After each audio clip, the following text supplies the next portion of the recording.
Michael Clayton is a 2007 American legal thriller film by writer and director Tony Gilroy. Michael Clayton, a fixer at a prestigious law firm, is called in to manage the fallout after a top litigator has a breakdown while defending a powerful but corrupt chemical company in a high-stakes lawsuit.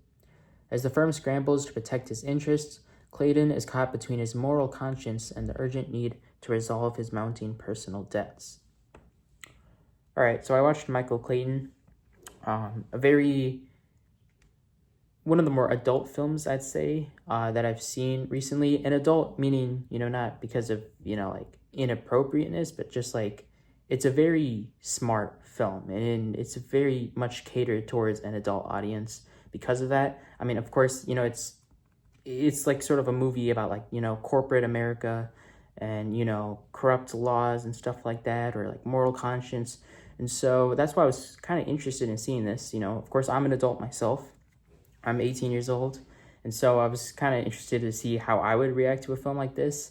Because I will start off by saying that this is not necessarily a movie that you would watch to pass the time throughout the day. Like if someone tells you, hey, just put on a movie, and you're like scrolling through like Netflix or something. Not that this movie wasn't on Netflix. I had to use like some streaming site. But if someone says, hey, put this on, and you're scrolling through Netflix, I don't think you would put this movie on. It does start off as a bit of a slow burner. But I will say right off the bat that Michael Clayton is an exceptional legal thriller. It is gripping, it is highly intelligent, and it is masterfully executed by Tony Gilroy.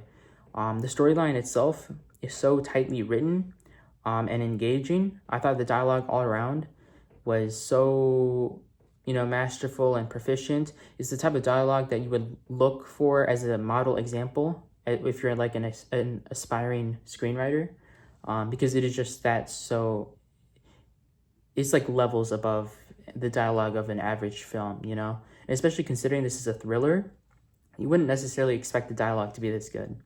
But, it's so like, yeah, so it's so tightly written. It's so smart. And honestly, it just kept me hooked from the very intense opening to all the way to like the final credits. And so there was not really one point throughout this film that I felt very bored, which is great. The performances are outstanding all across the board. The standout performance for me was definitely Tom Wilkinson, who plays, the litigator that has the breakdown. I believe his name's Arthur. And man, he just delivered such a powerful, honestly, Oscar-worthy performance. He was nominated, which, of course deserved. I really wish he would have won it. I was actually, searching up Oscars 2008 to see who had won for the supporting actor category. And of course, it makes sense he didn't win this because Javier Bardem was also nominated that year for his role in No Country for Old Men. So yeah, I mean, when you're going against a tough competitor like that, it's very, you'd have to get very, very lucky. But, obviously the Oscar went to the right person that year, but I really wish Tom, could have won as well because he was brilliant in this. George Clooney also impressed me with a very commanding lead role. I mean, of course, he's like, he plays the title role, so he's like in 90% of the scenes. I was actually initially skeptical of how his performance would be. Mostly because, I've never really thought of George Clooney as such a versatile actor, in my opinion. I mean, I also saw that sometimes he does get memed on his for his Oscar speech, the snobby speech that he gave. I think even South Park did a little mockery of that in one of their episodes. And since then, I've just been like, oh man, he's not... I've kind of seen him as a bit overrated, but I have to say this performance definitely won me over. I thought he was great in it. Tilda Swinton, who did win the Oscar out of those other two actors that were also nominated, she won the Oscar that year, and she offers a very nuanced portrayal, I believe. She plays, like, I guess you would say, the antagonist of the film, for sure. She represents that corrupt chemical company.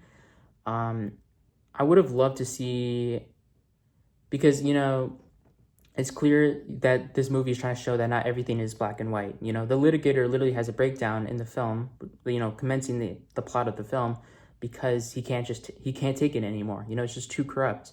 He can't keep representing this bad side of corporate America anymore, or any longer, until this Swinton sort of embodies that bad side.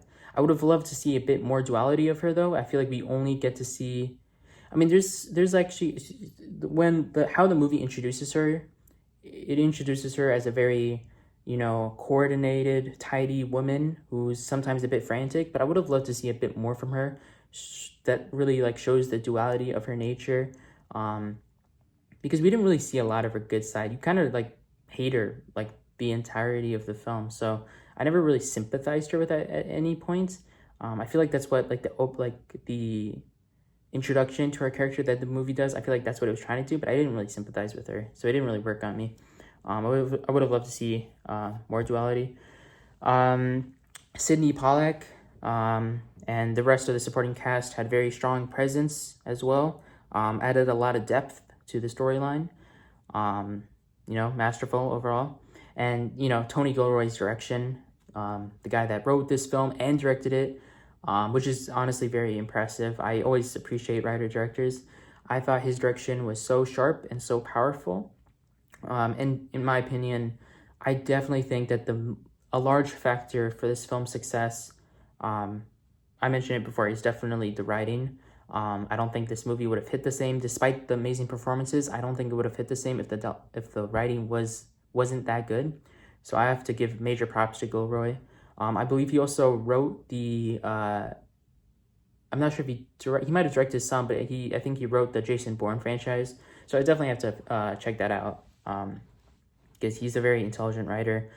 Couple notes though, some of the scenes were slightly or they felt slightly fast-paced at some points, which, you know, of course, I mentioned before, this is a film very much catered towards like adults and maybe more like working adults, so it's not really me, but I still think that there's a lot of terminology that's thrown around in this film because it's a legal thriller that go over the average person's head. Like there was a couple of moments where I was just trying to follow along because it was just so it felt too intelligent for me at some points, and it doesn't.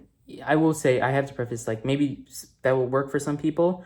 For me, it just felt like I was falling behind at a couple of points, but and so yeah, at some points it was definitely challenging to follow. But I have to say the momentum just builds throughout this film, and I think that added to the overall excitement of some of the scenes. Some of the scenes are like pretty like intense and exciting. So it's not like an action movie by any means. I know I mentioned Jason Bourne before, but like this is not, you know, an action film by any means. It's a very much like a talking thriller. But yeah, overall, this is a very brilliant, high caliber film that blends legal drama with emotional intensity. And by that reason alone, I would consider this both. I mean, I think this is definitely a massively, massively underrated, award-winning, you know, critical standout film that will, you know, maybe go unheard of for years down the line. But I also think that at some points this film can also be a crowd pleaser, you know?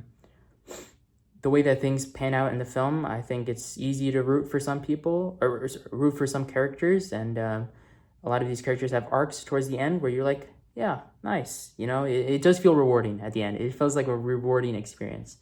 But yeah, I mean, it's also a very cold movie, you know? I believe it was shot in like a winter landscape, so that definitely was intentional.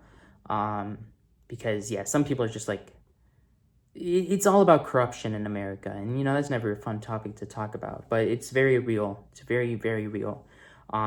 Quick note that I wanted to point out, which I found out like 10 minutes ago, was that Denzel Washington apparently turned down the title role of Michael Clayton due to the skepticism of working with a first-time director such as Tony Gilroy.